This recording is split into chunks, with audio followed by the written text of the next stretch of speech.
Jack clapped his hands together, his grin wide and careless. About the $3 million, I've made a decision to divide it between my mom and me, he announced proudly, as if it were his own fortune. This decision came shortly after your father's funeral. For a second, I thought I had misheard him. My hands froze mid-air as the words sank in. Before I could say anything, he snatched the inheritance documents from the table without asking. His eyes scanned the pages greedily. Kelly, don't be too greedy, he muttered, half laughing. Oh, finally, I can quit my job. I have to thank that doddering old man. Doddering old man? Are you talking about my dad? I blurted out before I could stop myself, disbelief cutting through my exhaustion. Jack didn't even look at me. His mother chimed in, her tone dripping with satisfaction. Yes, Jack, we deserve this after all we've been through. Finally, life will get comfortable. Let's buy a new car first, and then we'll go shopping in the city. They laughed together, their voices blending into a shallow symphony of greed that echoed through my father's once peaceful home. I stood there, trembling, my throat tightening, the weight of years of cooking, cleaning, and enduring insults pressed down on me all at once. I thought about my father's frail hands holding mine just days ago, his final words still echoing in my mind, Kelly, think about your happiness. That memory stopped me from screaming. Instead, I took a deep breath, forcing a calm smile that didn't reach my eyes. Sure, I said softly, feel free to use the money as you and mother please. Jack's mother looked thrilled. Jack grinned, thinking I had given up. Neither of them noticed the way I quietly gathered the documents from his hands. Neither realized that the inheritance wasn't in their name, and that my father's lawyer had already placed the assets into a private account only I could access. As I turned toward the window, the sunlight poured across the framed photo of my father and me. His smile, gentle and proud, seemed to whisper strength into the room. That night, while Jack and his mother slept soundly after celebrating their imagined victory, I sat at my desk and stared at the final line of my father's will. To my daughter Kelly, who has lived with kindness even in hardship, may this inheritance give her the freedom to live as she truly deserves. Tears rolled down my cheeks. I whispered into the quiet. Dad, I promise, I won't waste the life you've given me. I didn't sleep that night. By morning, I had already made my decision, one that would change everything.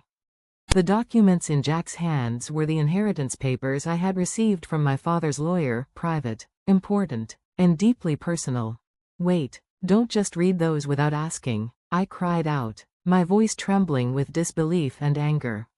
Jack barely looked at me. He was grinning, eyes wide like a man who had just stumbled upon treasure. Before I could stop him, my mother-in-law leaned over his shoulder, gasping with exaggerated excitement. Wow, $3 million? She exclaimed. That's amazing. Oh, Jack, we can finally live comfortably for the rest of our lives. I blinked, confused and hurt. We? How had they suddenly become part of my father's final gift to me? Jack, looking smug and self-assured, set the papers down and said seriously, about this $3 million, I've decided it'll be split between me and Mom. The words hit me like a slap. Excuse me? You've decided? I repeated, stunned. Yes, he said, as if explaining something obvious. You don't need that much money anyway. Kelly, don't be too greedy. I mean, now I can finally quit my job. I have to thank that doddering old man. My chest tightened. Doddering old man? Are you talking about my father? Jack didn't even flinch. He just shrugged. His mother chuckled beside him, her tone mocking. Well, he did one good thing before leaving this world. We'll make sure his money is well spent. I felt my face burn with anger. The room spun, the grief of my father's funeral still raw, now mixed with humiliation and betrayal. Jack continued casually. Anyway, let's just proceed with the inheritance process and get the money transferred into our joint account as soon as possible. Joint account, of course. They weren't even pretending to respect me anymore. While I stood speechless, Jack and his mother began chatting animatedly about new cars, a family trip abroad, even remodeling their house. Every laugh felt like another dagger. I had endured years of insults, of being treated like a servant, but mocking my father's memory was something I couldn't forgive. Suppressing the fury that boiled inside me, I forced a smile and said quietly, "Sure. Use the money however you and mother please. As you wish."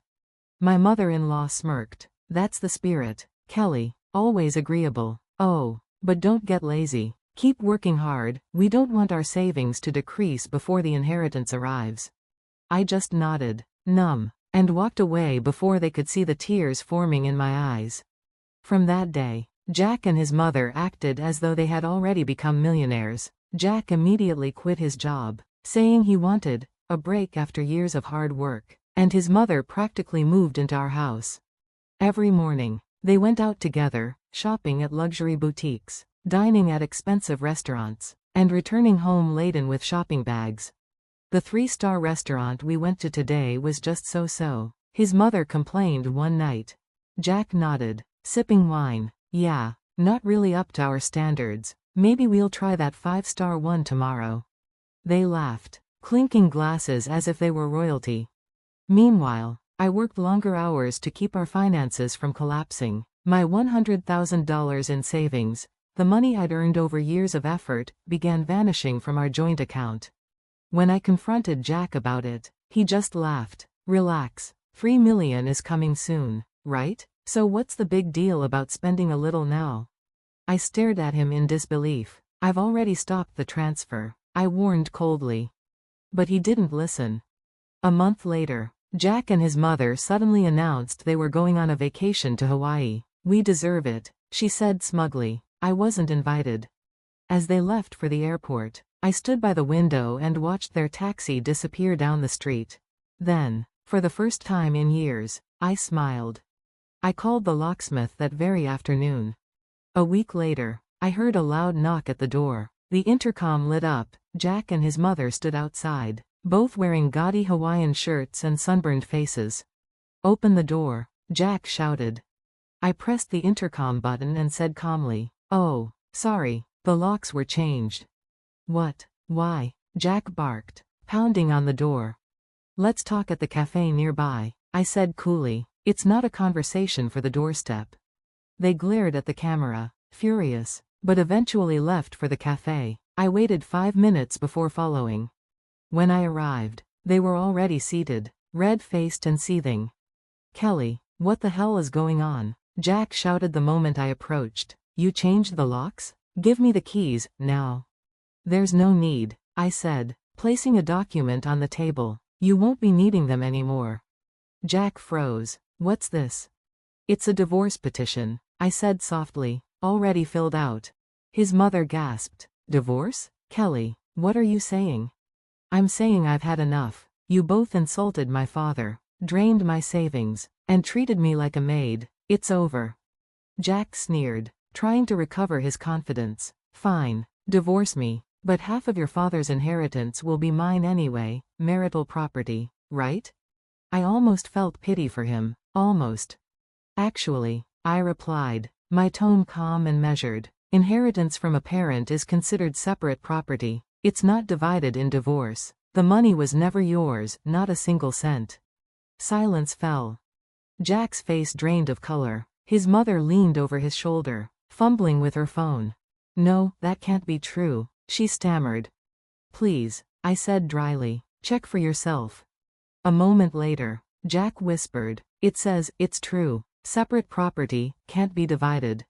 Then, like a drowning man, he looked up at me. "Kelly, please don't divorce me. I don't have a job or savings. How am I supposed to live?"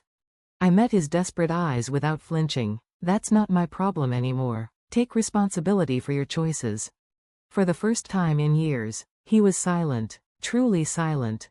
I stood up, slipped the papers back into my folder, and said, "Goodbye, Jack, and thank you for showing me who you really are." A few months later, the divorce was finalized without dispute. The court acknowledged the $50,000 I withdrew from our joint account as part of the property division. Jack and his mother were forced out of my home. He had no job, no savings, and mounting credit card debt from their luxury spree and Hawaiian trip. Eventually, they moved into a small, rundown apartment on the edge of town. I later heard from a mutual acquaintance that Jack had taken up part-time work at a diner, while his mother worked at a grocery store. The same woman who once demanded luxury handbags was now counting coins to buy bread. As for me, I sold the condo we once shared and moved into my late father's apartment, the one he'd given me years ago. I still work at the same company, but I now live comfortably and peacefully, free from manipulation and greed. Sometimes, I sit on the balcony at sunset, sipping tea, and whisper a quiet, "Thank you," to my father. "Dad," I say softly, "you gave me not just an inheritance, but the courage to finally set myself free." And with that thought, I begin my new life, one built not on obligation or sacrifice, but on dignity, strength, and peace.